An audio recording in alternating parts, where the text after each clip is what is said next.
59페이지 두 번째 단락. 마르틴 루터는 15, 16세기의 모든 개혁자들 중에서도 가장 유명한 사람이었으며 1483년에서 1546년까지 살았고 그 연대로 비추어 보아 쯔빙길레와 거의 동일한 시대의 사람이었다는 것을 알 수 있다. 얼마나 강력하게 하나님 말씀을 증거했으면요.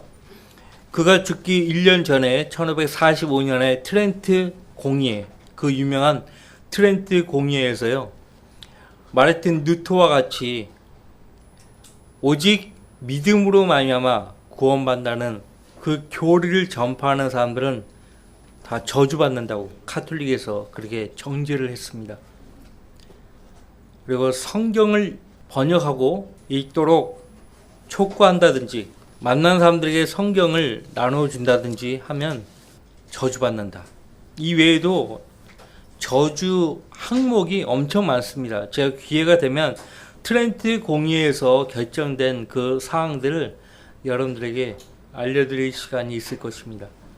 자, 교재에 보시면 그는 쯔빙길리보다 1년 먼저 태어나서 15년 더 오래 살았다. 아마 역사가 진술하는 것 이상으로 위대한 선배들이 그에 앞서서 험난한 길을 평탄케 만들어 주었을 것이다. 따라서 그는 선배들이 당하였던 험악한 경험에서 배웠고 그 후 자기 자신이 당하였던 경험에 통하여 카톨릭 내부에서의 순수한 개혁은 전혀 불가능하다는 것을 더욱 철저히 알게 되었다.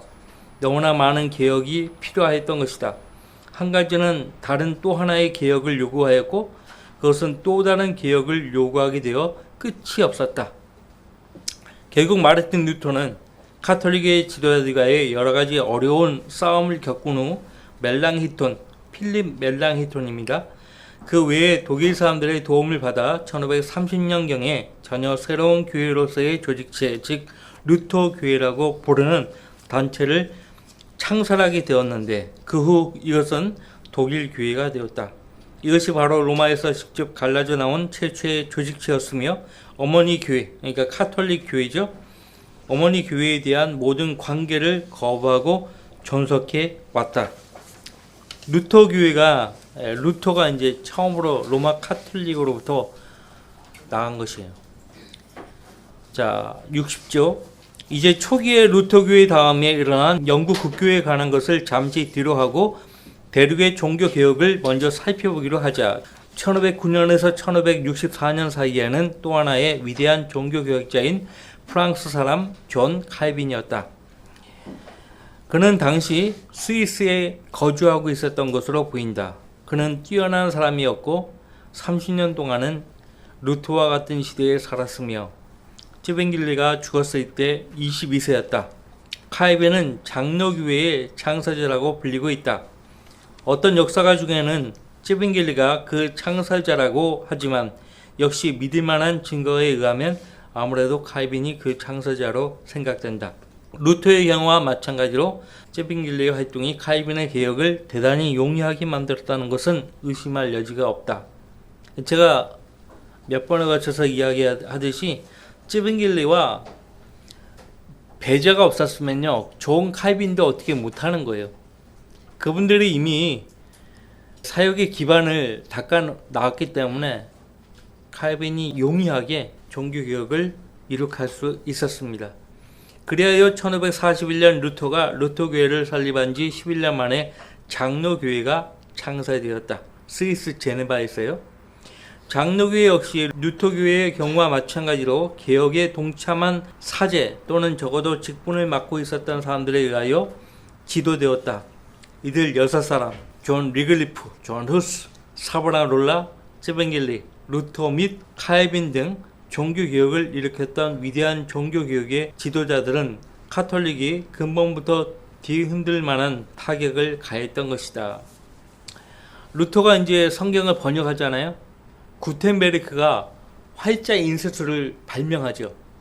그 덕에 루터가 번역한 그 성경이 아주 줄기차게 활자로 인쇄되어서요. 유럽 전역으로 퍼진 거예요. 최초로 라틴어에서 자고로 번역한 사람이 존 리글리프예요. 1400년경에 존 리그리프가 먼저 번역을 했고 윌리엄 틴델이 번역을 이어서 했는데 로마 카톨릭 측에서 번역된 성경들을 다 찾아가지고 불태워버리고 심지어는 그 두 분을 화형에 언도했지 않습니까? 근데 루터는 구텐베르크 활자 기술 덕분에 활발하게 유럽 전역으로 빨리 그 성경이 퍼질 수 있었습니다. 자, 보세요. 교재 60페이지 밑에 단락. 1506년 스위스의 제네바에서 칼빈이 처음으로 장로교회를 조직한 지 19년 만에 그의 제자 존 녹스가 스코틀랜드에서 최초의 장로교회를 설립하였고 그 후 32년이 지난 1592년에는 장로교회가 스코틀랜드의 국교가 되었다. 존 칼빈이 복음을 전했다는 그런 기록은 어디에도 찾아볼 수 없어요. 존 칼빈은 그냥 그 집 안에서만 교회, 집, 학교 그 외에서 이렇게 루터처럼 존 녹스처럼 활동을 안 하는 거예요. 존 녹스가 오히려 칼빈이 정립한 그 모든 교리들을 마음껏 펼쳤습니다. 스승보다 제자가 더 낫죠. 대단한 사람이야, 존 녹스가. 이 때문에 스코틀랜드가 로마 카톨릭의 그늘에서 벗어날 수 있었습니다.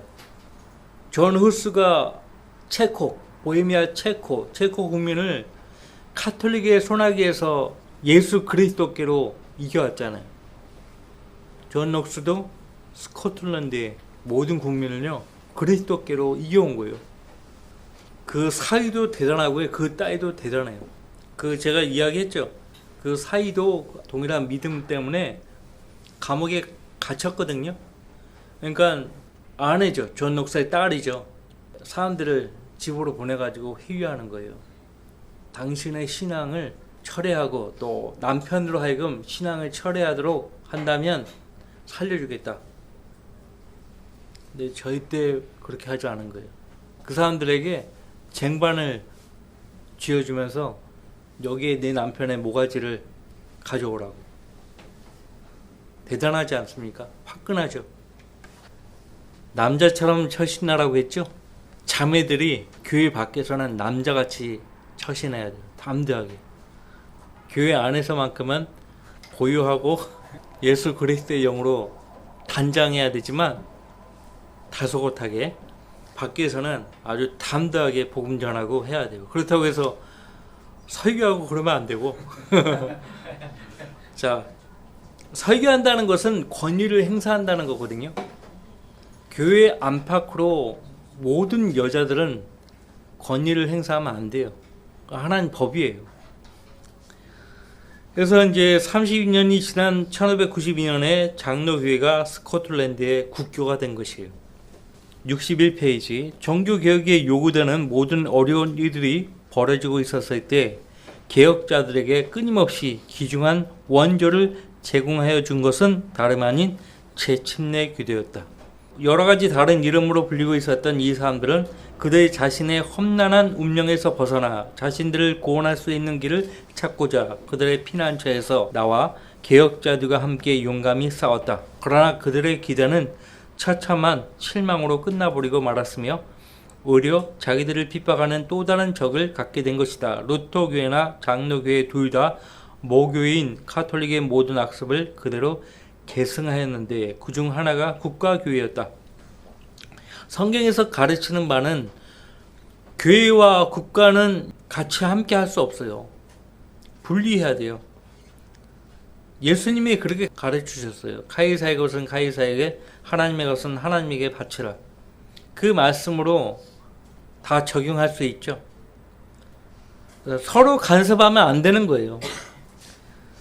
자, 이 두 교파는 곧 국교가 되었고 그들은 모교회보다는 조금 덜 하다 할지라도 곧 핍박을 일삼게 되었던 것이다. 근데 왜 종교교육자들은 카톨릭처럼 국가교회를 표방했는 것인가? 이유는 한 가지예요. 자기들이 어렵게 종교교육을 해서 교회를 세웠는데 이 어중이 떠중이들이 몰려 들어와 가지고 자기들이 이제 세상을 떠나게 되면 누군가가 교회를 계속 이끌어 가야 되는데 만약 잘못된 사람이 이끌어 가면 어떻게 되겠냐 이거예요. 당연한 생각을 할 수 있는데 공인한 걱정이죠. 교회의 머리는 주님이신데 주님이 알아서 할 일이 웬 걱정이에요. 왜 그 사람들이 그런 생각을 했는가 하니까요. 더 나아가서 통제하기 쉬운 시스템을 만든 거예요. 통제하기 쉬운 시스템을 만든 거예요. 로마 카톨릭이 그렇게 국가 교회를 세워서 통제를 했듯이 똑같이 그걸 배운 거예요. 그러니까 교회가 결정한 바에 대해서 누구도 시비를 걸지 않도록 한 거죠.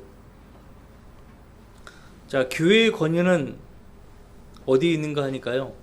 하나님 말씀에 있어요. 그 교회가 하나님의 말씀의 권위를 온전히 따를 때 모든 성도들은 교회의 권위를 절대적으로 순종할 수 있는 거예요. 근데 교회의 결정이 하나님 말씀과 다르면 성도들은 그 교회의 결정을 따를 수가 없는 거죠. 계속 읽어보겠습니다. 61쪽 가운데 단락. 이렇게 오랫동안 시달려온 침례 교도들의 운명은 슬프고도 두려운 것이었다. 이제 세상은 그들에게 피난처를 제공하지도 않았고 개혁자들까지 포함한 잔악한 박해자들 또한 재침례 교도의 뒤를 쫓고 있었다. 실로 그들이 남긴 것은 피 흘림 발자취 뿐이었다. 장로 교도들보다 몇 년 전에 대륙이 아닌 영국에서 또 하나의 교파가 일어났다. 이것은 종교개혁의 형식으로 일어났기보다는 종교개혁을 도운 것은 확실하지만 카톨릭으로부터의 실제적 분리 또는 분열의 형식으로 나타났다.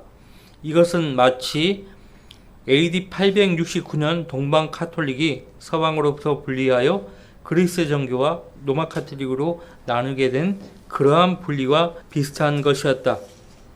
우리는 이러한 분리를 육신적인 분리라고 말합니다. 성경적 성별이 아니에요. 그냥 육신적인 분리예요. 육신의 이들은 현저히 나타난다고 갈라디아서 5장에서 말했잖아요. 거기에 이단들과 분열과 이단들이 있어요. 그리고 분열이 있어요. 다툼이 있고. 육신적인 분리예요. 이 새로운 분리는 대체로 다음과 같은 사정 때문에 이루어졌다. 즉 영국왕 헨리 8세는 스페인의 캐서린과 결혼하였으나 얼마 후 그는 앤 블레인을 사랑하게 되었다. 이 캐서린의 원래 남편이 헨리 8세의 형 아서예요. 아서. 근데 그 아서왕이 일찍 죽었어요. 유절했어요. 젊은 나이에 유절했어요. 그래서 이 헨리 8세가 이 캐서린에 대해서 맞은 거거든요. 이 캐서린도 마음이 들어있고, 이 캐서린이 이제 헨리 8세와 결혼하기 위해서 어떤 수작을 부리냐면 로마 교황청에 편지를 보내가지고 전 남편 아서왕과 나는 육체적 관계를 맺은 적이 없다. 결혼했어도. 사실 스라의 자녀가 없어요. 그래서 교황청이 허가를 해준 거예요. 헨리 8세와 결혼하도록 허가를 해줬어요. 근데 중요한 것은 헨리 8세가 앤 블레인이라는 사람과 눈이 맞아버린 거예요. 불륜이죠. 그래서 따라서 그는 캐서린과 이혼하고 앤과 결혼하기를 원했지만 이혼이란 그리 쉬운 일이 아니었다. 이는 교황만이 이혼을 허락할 수 있기 때문이었다. 이 캐서린 사이에서 아들 셋과 딸 셋이 태어납니다. 근데 다 죽고 막내딸 메리 1세가 남아있어요. 그 메리 1세가 피의 메리거든요. 아버지 헨리 8세가 어머니를 내쫓아버렸어요. 앤 블레인과 결혼하기 위해서 내쫓아버렸어요. 메리 1세가 이를 알아요. 내가 반드시 저 자리에 오르겠다. 왕이 되겠다. 그리고 내 어머니가 믿었던 그 카톨릭 신앙을 내가 회복하겠다. 그렇게 했거든요. 그러니까 앤 블레인과 결혼하기 위해서요. 헨리 8세는 카톨릭으로부터 분리한 거예요. 그래서 이제 이혼을 하고 다시 재혼하기 위해서요. 카톨릭의 허락을 받아야 되는데 그 교재에 다 잘 나와 있어요. 그러나 이유는 특별한 이유였으므로 교황은 그 허락을 거절했고 헨리는 심한 공경에 빠지게 되었다. 따라서 이 문제는 자기 자신의 의사대로 처리할 권리가 있어야 할 것이라고 생각하게 되었다. 그 당시의 수상인 토마스 크로멜이 왕에게 조언하기를 어찌하여 왕께서는 이러한 일을 처리하는데 교황의 권리에 복종하려 하시나이까라고 하였다.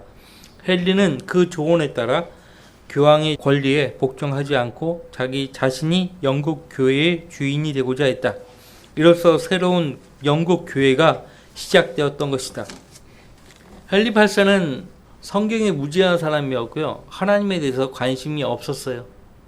그래서 1534년, 1535년에 영국 교회가 카톨릭으로부터 분리가 되었는데요. 그래서 영국 국교회라고 하죠. 지금의 앵글리칸 처치, 영국 성공이죠. 그러므로 그 당시 영국 교회는 교리에 있어서는 카톨릭과 같았으며 다만 교황의 권세만을 폐기하였던 것이다. 자, 영국 국교회의 대주교가 캔터버리 대주교예요. 캔터버리 대주교. 제1대 캔터버리 대주교가 누군지 아세요? 아니에요. 어거스틴이에요. 성공회가 이 1500년경에 시작되었잖아요. 시작되었을 때는 이미 1000년 전에 어거스틴은 죽었어요. 그러니까 암묵적으로 캔터버리 대주교 1대 대주교를 어거스틴으로 세우는 거예요. 그래도 되는 거예요? 자기들 멋대로 하는 거죠. 성공회의 뿌리가 어디예요? 캐톨릭이에요. 사실 모든 캐톨릭의 교리와 체계가 누구의 입에서 나왔는가 하면 어거스틴에서 나왔어요. 그래서 종교 교육자들이 칼빈, 루터, 제븐길리, 필립 멜랑호턴, 데오도르 베자 이 사람들 책들을 읽어보면 전부 어거스틴을 숭앙해요. 오리겐, 어거스틴 이야기가 항상 나와요. 그 책에. 근데 여러분들 오리겐이나 어거스틴은 거듭난 사람들이 아니에요. 종교만 바꾼 사람이에요.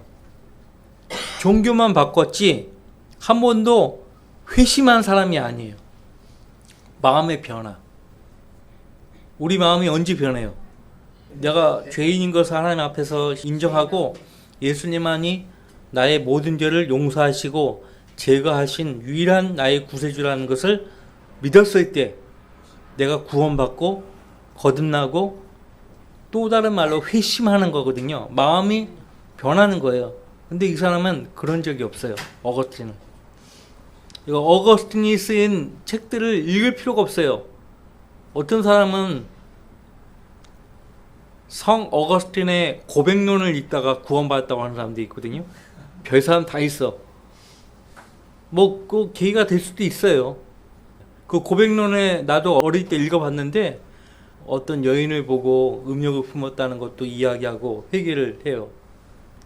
근데 중요한 것은 죄를 지었다는 것만 얘기하지 내가 하나님 앞에서 근본적으로 죄인이다 이런 고백은 없어요. 게다가 예수님이 나 같은 죄인을 위해서 나를 대신해서 십자가에서 돌아가셨다. 나는 그분을 믿는다. 이런 고백도 없어요. 그러니까 진정한 고백론이 아니에요. 그러니까 있다가 너무 지루해가지고 그냥 버렸어요. 어디를 찾아도 구원받았다는 그런 기록이 없어서 버렸어요. 그래서 어거스틴을 얘기하거나 오리겐을 얘기하면 다 가짜예요. 카톨릭을 위시해서. 그러니까 카톨릭과 똑같아요. 개신교 목사들 설교할 때마다 어거스틴 얘기하잖아요. 오카는 목사도 그렇고. 오카는 목사가 그 나는 뭐 황홀한 구원 이런 책도 읽어보고 했는데 거기서는 구원받은 사람 같이 비슷하게 구원 간증도 하고 그래요. 그래서 난 구원받은 사람으로 알았거든요. 근데 최근에 누가 살아생전에 설교했던 그 설교를 유튜브에 올렸더라고. 들었거든요. 예수 믿고 천국 가는 것으로 구원받았다고 생각하지 말라는 거예요. 그러니까 이 사람의 의도는 뭐냐면 그렇게 고백만 해놓고 실생활에서 아무런 열매가 없고 하나님 자녀로서 믿음으로 살지 않는 사람들은 가짜라는 것인데 근데 계속 들어보니까 그런 것은 아니에요. 그런 의도로 하는 말이 아니에요. 행위 구원이에요. 끝까지 견뎌야 구원 받는다는 말이에요. 오요머니 오요머. 어쨌든 계속 읽어보겠습니다. 62페이지. 그러니까 그러므로 그 당시 영국 교회는 교리에 있어서는 카톨릭과 같았으며 다만 교황의 권세만을 폐기하였던 것이다. 헨리 역시 자신이 개신교인이 되었다고는 결코 생각하지 않았으며 카톨릭 신앙을 가진 채 죽었다. 그러나 이 분리는 결과적으로 어떤 깊은 변화 또는 개혁을 일으키는 계기가 되었다. 내부에서 즉 교황의 권세 아래서 종교 개혁을 시도했을 때는 마르틴 루터나 그 외의 다른 사람들의 경우와 마찬가지로 실질적인 개혁이 불가능하였으나 일단 분리한 후에는 이것이 가능하게 되었다. 자, 여기 3명의 순교자가 나오는데요. 영국의 종교 개혁을 일으킨 3사람이에요. 이 니콜라스 리들리가 나오죠. 그 다음에 토마스 크랜머. 이 토마스 크랜머가 캔터베리 대주교였습니다. 휴 라티모와 니콜라스 리들리가 1555년에요. 마르틴 루터처럼 예수 그리스도를 믿는 믿음으로만 의롭게 된다고 가르치고 설교했다는 이유 때문에 화형당했어요. 이 토마스 크랜머, 이 캔터버리 대주교도 그들과 동참했다는 이유 때문에 순교당했어요. 토마스 크랜머, 휴 라티머, 그 다음에 니콜라스 리들리, 이 3사람 감독과 대주교인데요. 그 다음에 여러 사람들이 함께 개혁에 동참했고 영국의 변화를 일으켰습니다. 로마 카톨릭으로 돌아가야 한다는 메리 1세의 그 뜻에 정면으로 도전한 사람들이에요. 이 사람들이 그 투더 왕조라고 하죠. 투더 왕조. 메리 1세가 영국에 있는 그리스도인들을 엄청나게 박해했어요. 그래서 별칭이 붙었어요. 피의 메리. 피를 너무 많이 흘린 거예요. 교재에도 나오잖아요. 그러나 그 후 몇 해가 지나 메리, 피의 메리는 이혼당한 캐서린의 딸이 영국의 왕위에 올라 새로운 교회를 다시 교황의 권세 아래 넣으려 하였을 때 이러한 사람들은 그러한 개혁의 대가로서 피를 흘리게 되었다. 어머니가 이제 쫓겨나잖아요. 그 딸도 쫓겨나는데 하필이면 같은 집에 배달한 그 남매가 있어요. 에드워드 6세하고 엘리자베스. 나중에 여왕이 되죠. 근데 그때 메리세가요, 엘리자베스에 시중을 했어요. 그러니까 시중을 하니까 기분이 어떨까요? 엄청 나쁘겠죠. 쫓겨난 신분이니까 왕의 딸의 시중을 들어야 되는 거예요. 같은 배달한 딸이지만 시중을 들어야 되는 거예요. 메리 1세가 얼마나 기분이 나빠요. 일을 빡빡 가는 거예요. 내가 어떻게든지 저 자리에 올라가서 너희들 다 죽인다. 세상 사람들도 다 아는 이야기예요. 그 교재 63페이지. 그래서 이 캐서린의 딸이 영국의 왕위에 올라 새로운 교회를 다시 교황의 권세 아래 넣으려 하였을 때 이러한 사람들은 그러한 개혁의 대가로서 피를 흘리게 되었다. 이 무섭고 참혹한 반전은 메리의 피로 묻은 통치 5년으로 종말을 구하였으나 그 5년이 그렇게 짧은 기간은 아니지만은 5년 동안 영국 국민이 얼마나 힘들었겠어요. 그리스도인들이 얼마나 힘들었겠습니까? 이 동안에 많은 사람들의 머리가 메리의 피 묻은 도끼에 잘려졌으며 메리 자신의 머리도 그들과 함께 잘려지고 말았다. 피는 피를 불러오죠. 그러므로 앤 블레인, 그녀 때문에 캐서린은 이혼당하였다. 앤 블레인의 딸 엘리자베스 여왕이 되었을 때 영국 교회는 다시 교황의 권세를 던져버리고 재건되었던 것이다. 자, 만약에 앤 블레인도 같은 처지에 처했다면 엘리자베스 여왕이 나오지 않았죠. 사실 엘리자베스 여왕이 구원받은 증거가 많습니다. 구원받은 여왕이 맞아요. 맞는데 그 여왕이 통치하는 그 기간에도 사실 비국교다라고 해서요. 침례교도도 있잖아요. 엄청나게 박해받았어요. 여전히 박해를 받는 거예요. 항상 공과 관은 있으니까요. 자, 이렇게 해서 63쪽 세 번째 단락. 이렇게 해서 16세기 말까지 5개의 국가교회, 그러니까 세속 정부에 의해 유지된 교회가 있었는데, 이는 곧 로마 카톨릭과 그리스 정교, 영국 교회와 루터 교회, 곧 독일 교회, 그리고 오늘날의 장로교회라 알려져 있는 스코틀랜드 교회가 그것이다. 자, 이제 국가교회의 그 맹점이 뭐냐 하니까요, 사역자들이 일을 안 해요. 이들은 국가로부터 월급을 받는 거예요. 이 유럽은 지금도 종교세를 국민들에게 부과를 하거든요. 그러니까 세금을 걷어가지고 성직자들에게 나눠주는 거예요. 그러니까 성직자들이 일을 안 해요. 밖에 나가서 복음을 전하지 않단 말이에요. 사역자들은 하나님께서 먹여주시는 거거든요. 이 사람들은 간증이 없어요. 그런 부작용을 낳았습니다. 일을 안 해요. 지금 스코틀랜드 가시면요, 힘이 없어요. 그리고 영국 전체가요, 뭐 20년 전부터 교회가요, 뭘로 바뀌는지 아세요? 회계도 사원으로 바뀌는 거예요. 회계도가 엄청나게 영국으로 유입이 돼가지고요, 문제죠. 사회적 문제, 테러도 발생하고, 그렇죠? 예, 뉴스 보면 잘 알죠? 영국의 교회들이 거의 없어요. 미국에서 영국으로 선교사가 가야 할 상황이에요. 펜사콜라 출신의 한 형제님이 영국에서 사역하잖아요. 선교하잖아요. 어떻게 그렇게 돼버렸어요.